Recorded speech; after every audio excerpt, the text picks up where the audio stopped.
Donc bonsoir et bienvenue, ou bonjour. Alors, donc cette vidéo fait suite à la vidéo sur les calques précédents, hein. Alors en effet, la dernière fois, la vidéo, comme vous avez pu le constater, n'est pas complète, donc on va la finir maintenant. J'étais un peu malade et fatigué, donc du coup, j'ai oublié certaines choses. Donc voilà, donc on va terminer cette vidéo avec plus de détails ici. Donc sur Photoshop, toujours, hein, les calques, donc on va commencer par créer un nouveau document. Voilà. Alors les calques, on avait vu un certain nombre de choses, mais on s'était pas attardé sur les détails. Donc qu'est-ce que nous avons comme détail? Alors, première chose, j'avais parlé donc de la zone de clic sur un calque. Donc effectivement, si on clique sur le nom, voilà, comme ici, on change. On a la possibilité donc de renommer le calque. Par exemple, fond. Cette propriété, on va dire, on retrouve dans clic droit, propriété du calque. Alors que l'on clique sur le nom ou sur le reste en bleu, on a ça. Sinon, si on clique sur la vignette, on voit qu'on a d'autres options. Donc ça, c'est aussi des choses qu'on va regarder plus tard. Donc si on va dans propriété de calque, on a donc le nom et sa couleur. Alors, maintenant qu'on a vu le nom, on va parler de la couleur du calque. Donc la couleur du calque, bien sûr, ça n'a rien à voir avec la couleur de remplissage, hein, comme je vous avais signalé sur la vidéo précédente. Il s'agit simplement d'une couleur qui vous aidera pardon, à vous organiser. Par exemple, vert, on voit que la vignette, à côté, on a le curseur où il y a l'œil qui apparaît en vert. Alors, je peux avoir un autre calque qui, pareil, lui, est orange. Voilà. Et donc, en organisant tous mes calques de cette façon, je peux avoir tout ce qui concerne la tête. Si j'ai un personnage, par exemple, en orange, et tout ce qui concerne le bras, imaginons, en vert. Donc voilà. Donc bien sûr le groupe, hein. Alors si je fais comme ça par exemple, propriété du calque sans couleur, et que je mets les propriétés du groupe en vert, c'est l'ensemble du groupe qui récupère donc la propriété, hein. Ça paraît assez, on va dire, logique. Donc toujours pareil, clic droit, et voilà. Ça permet de s'organiser un peu mieux, on va dire, pour s'y retrouver facilement. Donc ça c'était la première chose. Alors ensuite, toujours pareil, hein, concernant les calques, on a donc les options. Donc je vous ai montré la dernière fois qu'en faisant un glisser-déposer sur nouveau calque, on pouvait avoir donc une copie du calque qui est la même opération que CTRL-J ou alors que calque, nouveau calque par copier. On a aussi le clic droit, dupliquer le calque, où on va donc avoir ceci, donc on peut faire OK, hein, tout simplement. Alors on peut dupliquer le calque dans un nouveau document. Voilà, on a ouvert un nouveau document, hein. Comme on peut le voir en haut, on a deux types de documents différents. Nous, quand on veut le copier donc sur notre document de base, on fait donc un clic droit, dupliquer, et on copie dans sans titre 1, puisque le document s'appelle sans titre 1, comme on peut le voir en haut à gauche, hein, dans la fenêtre ici. On peut aussi nommer le calque comme on veut, et on fait OK, et voilà, on a donc une copie encore à nouveau de notre calque. Donc ça c'était pour la partie duplication. On duplique le calque, on a donc forcément aussi des options de suppression. Donc on a vu la corbeille en bas à droite, mais on peut aussi donc clic droit supprimer, ou alors cliquer simplement sur la touche supprime du clavier, hein. Ça fonctionne aussi. Les objets dynamiques, on en reparlera bien plus tard, ainsi que le masque d'écressage. Donc le reste, on va en parler tout de suite. Donc je vais faire un calque vide avec une forme à l'intérieur.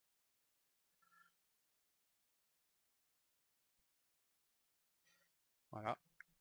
Et donc j'ai une possibilité de par exemple fusionner des calques. Donc quand je fais une fusion avec les calques inférieurs, j'ai le calque qui est donc destiné à la fusion plus son calque qui est en dessous qui vont fusionner ensemble.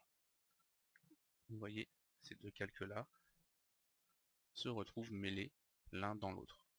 Alors c'est pas conseillé trop, hein, surtout de faire ça, ça peut être pratique pour on va dire dans un certain avancement de l'image, mais au début il vaut mieux éviter et garder des éléments qui sont détachés pour pouvoir les repositionner facilement, car vous aurez compris qu'une fois fusionné, voilà, c'est l'ensemble hein, qui bouge, c'est un peu plus problématique du coup. Donc voilà pour l'ensemble. Ensuite on a la fusion. Alors, pour éviter toute confusion, hein, je vais changer la couleur de l'autre calque. On a la fusion avec les calques visibles. Hop, voilà. Donc mes éléments sont bien séparés, hein. J'ai la partie gauche avec la boule, la partie droite avec le carré bleu, et mon calque avec le fond, on va dire un peu magenta. Je vais masquer le calque de fond, et je vais dire de fusionner avec les calques visibles. Donc voilà ce qui se passe. Forcément, celui-ci qui n'est pas visible a été ignoré. Alors pour plus de compréhension encore, je vais faire comme ça. Et je vais changer le calque. Hop. Donc on a 3 calques visibles et un calque invisible. Je prends celui-ci, je lui dis fusion avec les calques visibles. Voilà, il a pris l'ensemble des calques visibles, même s'il se situe en dessous par rapport à la hiérarchie du calque invisible. Donc pour ça, on n'a bien aucun problème. On a nos calques fusionnés, voilà. Et ensuite, on a là l'option aplatir l'image. Donc aplatir l'image, qui va prendre toutes les images, enfin tous les calques, y compris les calques qui sont masqués, et en faire qu'une seule. Comme ça, voilà. Donc on a un calque qui se retrouve verrouillé, ou de moins semi-verrouillé en mode arrière-plan, qu'il faut on va dire déverrouiller si on veut l'actionner, faire des actions dessus. Voilà. Alors, concrètement, ça revient au même de faire par exemple non, c'est pas là-dedans.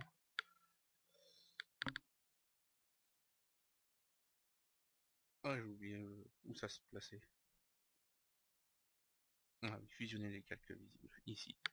Aplatir l'image et fusionner les calques visibles. Alors ici on a. Alors quand on sélectionne. Bon, alors, je vais vous montrer. Quand on a un seul calque, on peut forcément avoir donc fusionner les calques visibles. Ensuite, quand on choisit le dernier calque, on a cette option fusionner les calques qui est passée avec. Alors, je sais pas si vous avez remarqué la différence. Hein. Tout à l'heure, il y a marqué fusionner les calques avec les calques inférieurs, et maintenant, il n'y a plus écrit fusionner les calques avec les calques inférieurs, comme par exemple quand je me place sur le calque numéro 3. Ici, voilà. Donc ces deux options, on les a déjà vues, mais celle-ci, CTRL E, en fait, ça peut être pratique dans un certain cas, quand par exemple, alors ça revient aux mêmes choses que faire aplatir, mais imaginons que je veux prendre que ces trois calques-là, je fais un CTRL E, et ça fonctionne, voilà. Donc ça revient au même, sauf que bah, là on choisit précisément les calques qu'on a envie, et pas forcément que le calque inférieur. Par défaut, hein, le calque inférieur, quand on fait CTRL E, donc quel que soit le calque sur lequel on se place, par exemple calque copie 2, si je fais CTRL E, il va se fusionner forcément avec le calque qui se trouve en bas.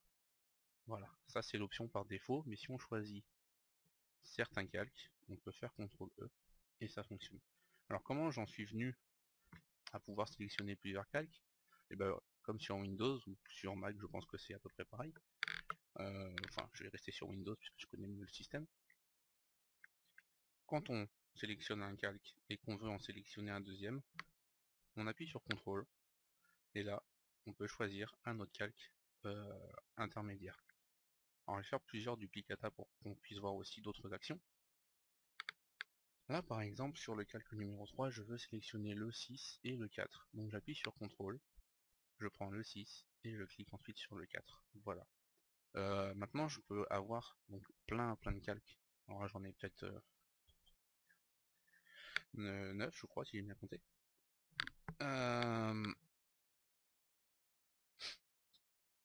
Et donc, je voudrais sélectionner donc l'intervalle, donc tout ce qui se trouve entre calque 3 et calque 2, en appuyant sur la touche Maj du clavier. je clique sur calque 3 et je vais aller sur calque 2 directement et je vais pouvoir prendre tout l'intervalle entre les deux calques.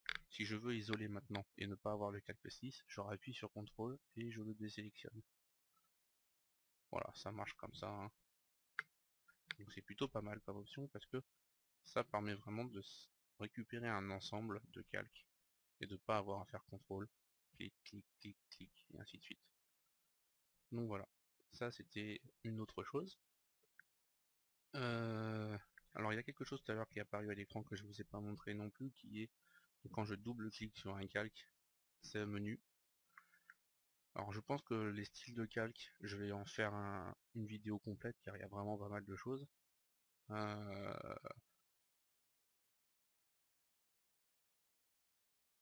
Ouais, je vais faire comme ça. Donc on en parlera un peu plus tard peut-être. Donc finalement j'ai pris un petit peu de temps pour réfléchir et je pense que je vais faire ceci à la suite parce qu'on a encore du temps et ce serait bête de faire une vidéo qui ne dure que 10 minutes et surtout qu'on en a pas trop pour longtemps en réalité. Donc on va en discuter, donc je vais prendre le temps de préparer enfin de épurer le document pour qu'on puisse voir complètement tout ce qu'il y a à voir. Donc on en reparlera un peu plus tard. Enfin on a une option, donc pareil que je vous ai pas montré, qui est l'œil. Alors l'œil qui permet donc de masquer et de... Alors, je vous en ai pas parlé mais je vous l'ai montré plusieurs fois déjà. Donc voilà, l'œil qui permet de masquer et d'afficher l'élément qui se situe dans le calque. Ensuite on a donc les options qui sont en haut. Alors ces options, à quoi elles servent? Donc ces options, à quoi servent-elles? Alors on a plusieurs choses. On a les modes de verrouillage. Donc on a le mode de verrouillage avec ce carré rempli de damis, on va dire, qui concerne donc le verrouillage des... Voilà, c'est ça, c'est affiché. Le verrouillage des pixels transparents. Donc vous allez assez, on va dire, reconnaître tout à l'heure le cadenas qui va se placer ici, puisqu'on l'a déjà eu avec le cadenas d'arrière-plan par exemple. Alors en fait quand on verrouille, donc voilà, on a ce cadenas blanc qui apparaît. On verrouille les pixels transparents, c'est-à-dire que sur ma boule noire, tout autour j'ai de la transparence, hein, comme on peut le voir sur le calque, et je vais aller peindre par exemple en rouge.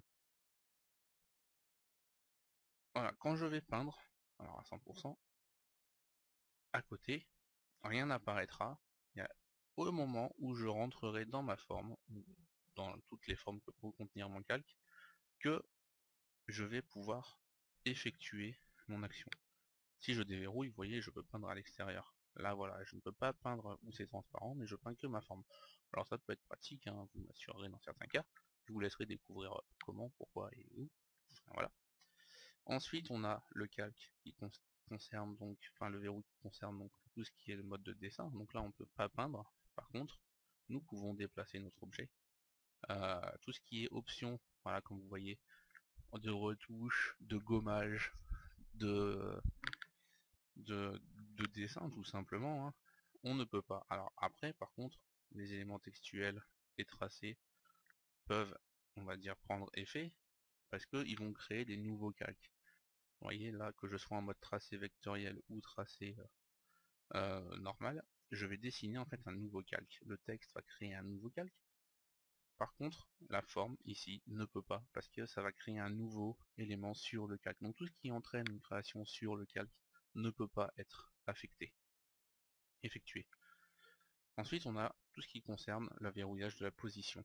Donc là, je ne peux pas déplacer mon calque, tout simplement. Par contre, je peux dessiner dessus. Je peux tout faire, sauf le déplacer. Et enfin, on a le verrou qui verrouille tout. Donc là, je ne pourrai ni déplacer, ni dessiner, ni rien. Voilà, c'est clair et net. Je ne peux rien faire. Donc c'est plutôt un bon moyen de protéger certaines choses. Donc vous aurez compris, hein, chaque chose fait quelque chose. Donc ces 4 verrous sont utilisables à tout moment, et voire même c'est conseillé d'utiliser dans certains cas, hein. Donc voilà. Nous avons déjà parlé de l'opacité de fond. Les modes de fusion, ce sera un cours complet. Je crois que c'est à peu près tout sur les calques. Donc, oui, c'est tout. Donc on va pouvoir passer à notre petite histoire de création de style. Alors, un style, qu'est-ce que c'est? Donc je vais créer une image. D'ailleurs, je vais me servir de ça, ce sera rapide. Hop, voilà. Avec un style, par exemple un contour. On avait déjà abordé ça tout à l'heure, enfin il y a dans la vidéo précédente plutôt. Donc le contour, donc pour avoir cette fenêtre, pardon, je double-clique n'importe où sur le calque, alors bien sûr de préférence pas sur le nom, ou alors, ah oui, il n'y a pas d'option. Ah si, ils sont là. Voilà. Donc, style de calque, je double-clique, ou alors option de fusion, voilà. Moi, j'ai pas l'habitude de passer par option de fusion, désolé. On double-clique, et on a ce menu. Donc, on a en possibilité l'ombre portée. Donc quand on clique, alors petit détail hein, important, option de fusion, donc on a des petites cases à côté de chaque mot. Et on a ensuite l'intitulé de ce qu'on va faire. Si je clique simplement sur la petite case, donc je remplis la checkbox, je sélectionne l'option, et vous voyez au menu central, dans cette position, dans cette barre centrale, je n'ai aucun paramètre. Donc pour avoir les paramètres, il faut bien cliquer sur l'intitulé.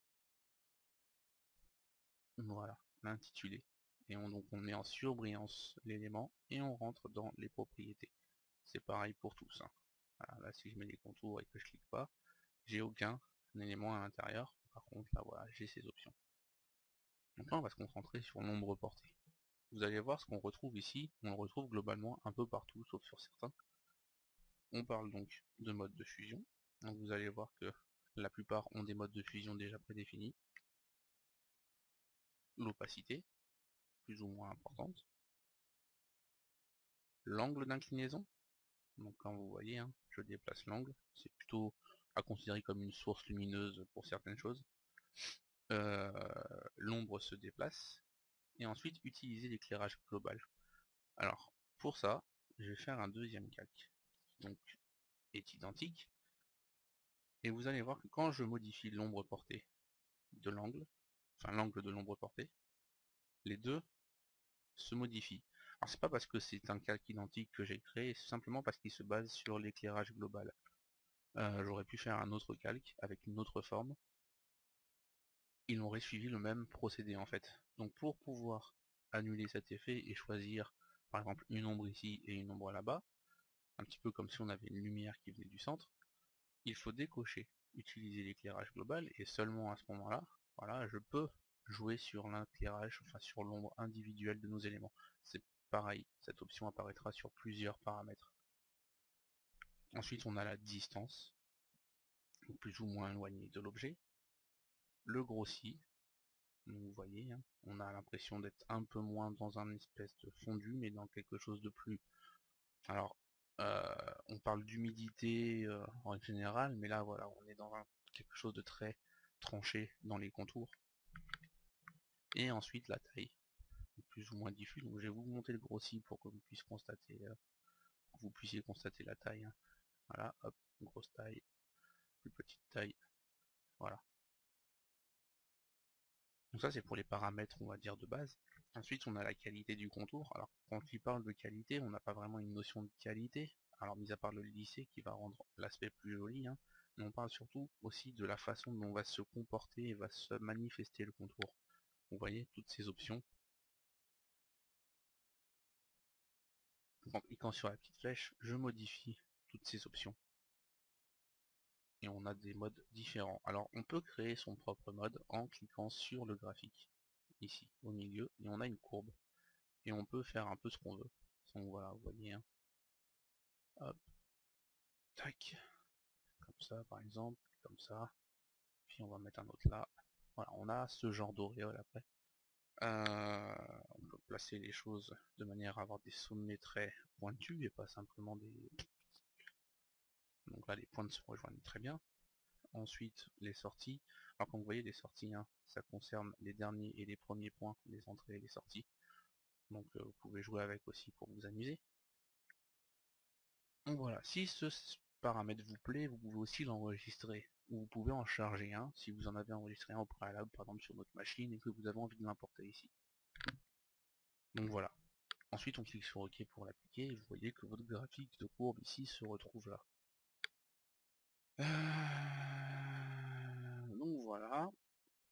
Ensuite le bruit, donc le bruit c'est le grain. Alors pareil, je vais vous montrer le grossi pour qu'on puisse constater. Le grain, alors c'est des petits pointillés hein, pour ceux qui ne connaissent pas le terme, vous allez voir. Voilà, c'est ce genre de choses. Hein. Donc ça peut être sympa pour donner des effets un peu grunge, voire un peu vintage aux images. Donc voilà par exemple. Alors ça concerne par contre que les propriétés de l'ombre portée. Hein. Alors on a l'ombre portée, comme vous avez pu le constater, puis on a aussi donc l'ombre interne hein, qui se passe dans l'objet, la lueur. Alors, je vais changer la couleur pour qu'on puisse la voir mieux. Voilà, donc la lueur qui est externe à l'objet. On peut la voir aussi en interne. Alors on a une notion cette fois-ci de variation et d'étendue hein, que je vais vous laisser donc trifouiller puisque c'est beaucoup. Voilà par exemple, hop, on va varier. Vous voyez, hein, enfin bref. En fonction des paramètres choisis, vous allez voir beaucoup plus de choses. La lueur interne, qui pareil, mais cette fois-ci en interne par rapport à l'objet. Le biseautage, donc ça c'est pour créer un espèce de relief, ou alors de creux. Donc on peut creuser ou mettre en valeur l'objet. Alors on a différentes options au niveau des styles. Donc comme vous pouvez le constater, ça donne certains effets, et ces effets sont manipulés surtout grâce à la profondeur, la taille, le flou, et aussi le style qu'on a ici, donc on en parlera après. Voilà, la direction donc, de la lumière, hein, au bas par exemple. Je vais mettre une plus grande taille avec un flou moins important. Alors là on dégrade aussi un peu notre effet hein, si on veut. L'angle, c'est un peu comme la lumière, donc du coup on change aussi l'effet qui se retrouve sur l'objet. On a notre option de contour. Alors on va rajouter des effets qui vont pouvoir créer des styles sur notre bouton. Donc voilà, hein, on va dire que c'est comment la lumière frappe l'objet. Ensuite donc les modes de ton, opacité des blancs, opacité des noirs, pour pouvoir contrôler donc on va dire l'effet plus ou moins réaliste de notre objet. Et voilà, on va dire globalement c'est ça. On peut rajouter des contours à notre objet. Voilà, vous voyez, hein, on règle le contour de manière à donner un style plus encore varié à notre objet. Donc on peut placer déjà un premier style, comme ça, et ensuite rappliquer encore un autre style. Donc on peut cumuler pas mal de choses, c'est plutôt pas mal. Et ensuite on peut ajouter de la texture au sein de l'objet. Alors attention, hein, il s'agit bien de la texture du biseau, donc on va la renforcer ou plutôt l'atténuer en fonction. Vous voyez, hein, ça donne des effets différents. On peut donner des effets de lézard ou de craquelure comme ça assez facilement. Donc il s'agit bien des effets de biseau, hein. Vous avez tout à l'heure on a une incrustation de motifs qui n'est pas la même chose. Hein. Donc voilà, ça c'était pour le biseau. L'effet satiné qui est plutôt intéressant aussi à traiter, hein. Ça dépend de plein de paramètres. Donc c'est les mêmes options qu'on retrouve, donc on va pas trop s'attarder là-dessus. L'incrustation de couleurs, alors là c'est intéressant. Donc on a un mode de fusion dont on parlera plus en détail quand on verra les modes de fusion ici.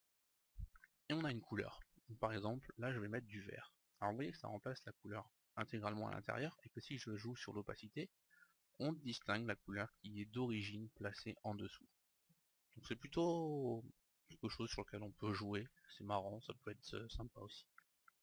Ça peut être pratique pour les objets dont on n'a pas envie de changer la couleur, on va dire trop en se prenant la tête. Donc voilà. L'incrustation de dégradé qui fonctionne exactement pareil.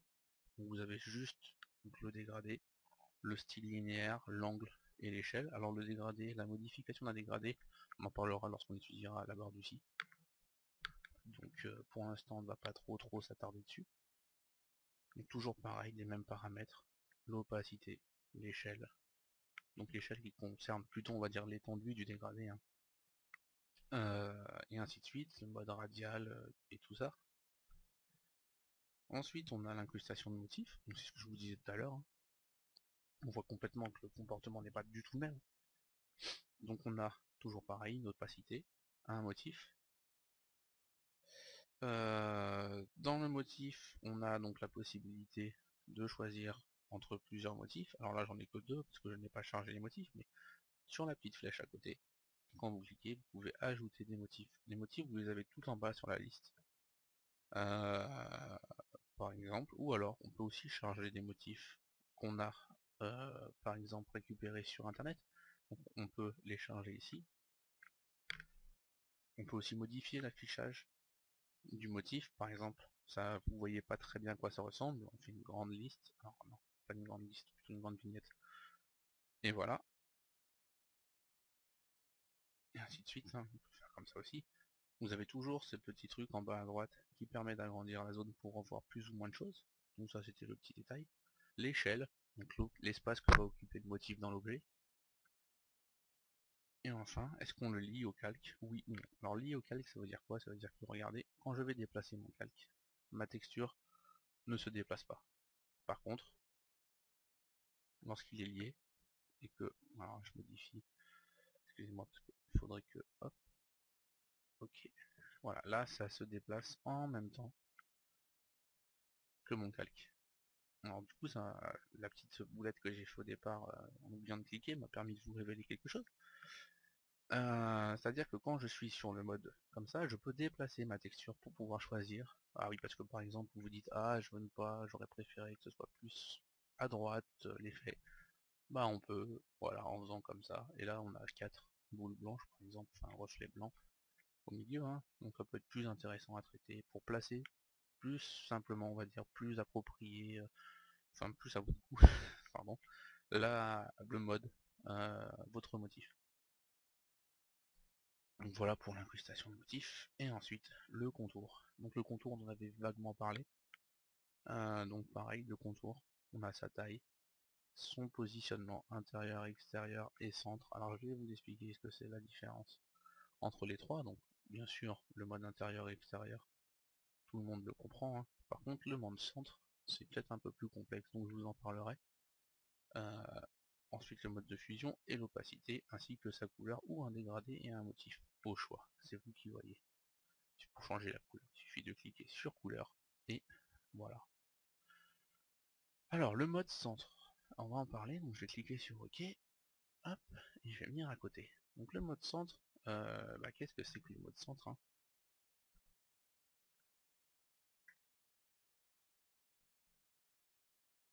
Alors, petit dessin pour faire comprendre.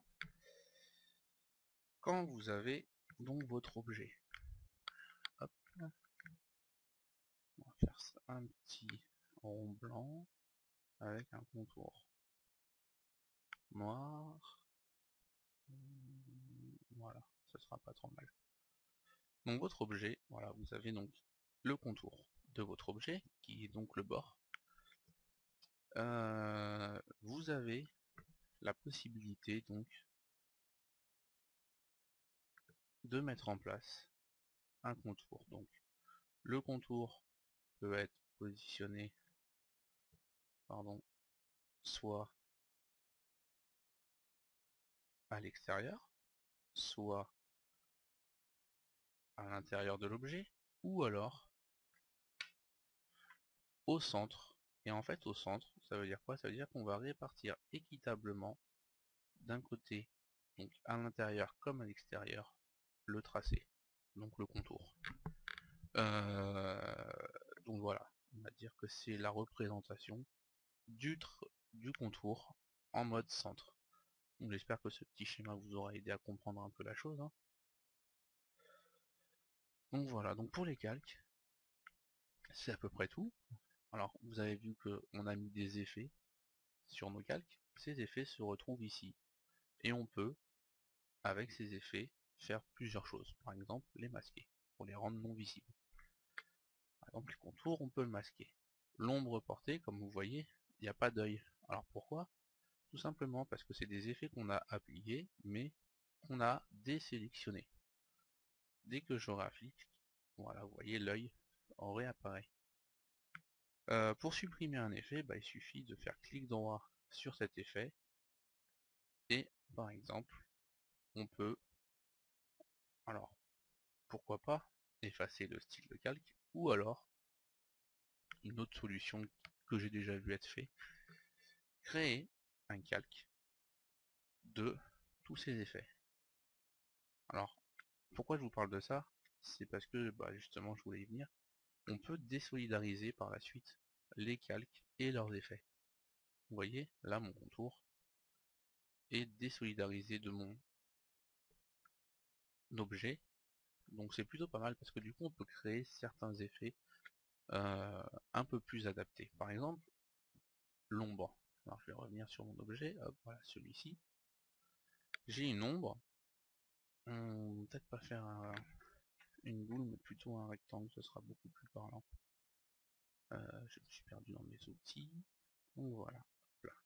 Donc là j'ai un rectangle. Et mon ombre, elle est pas mal, sauf que j'aimerais bien que ça fasse sur ce côté-là, mais aussi sur ce côté-là. Un petit peu comme si la lumière frappait de devant et qu'on avait l'ombre portée derrière. Là, on a tout le temps l'impression que ça vient sur les côtés, et puis même quand elle est vraiment bien en face, ça fait pas terrible.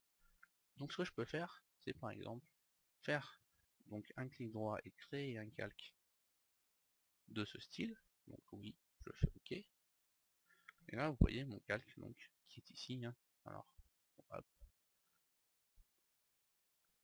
Voilà.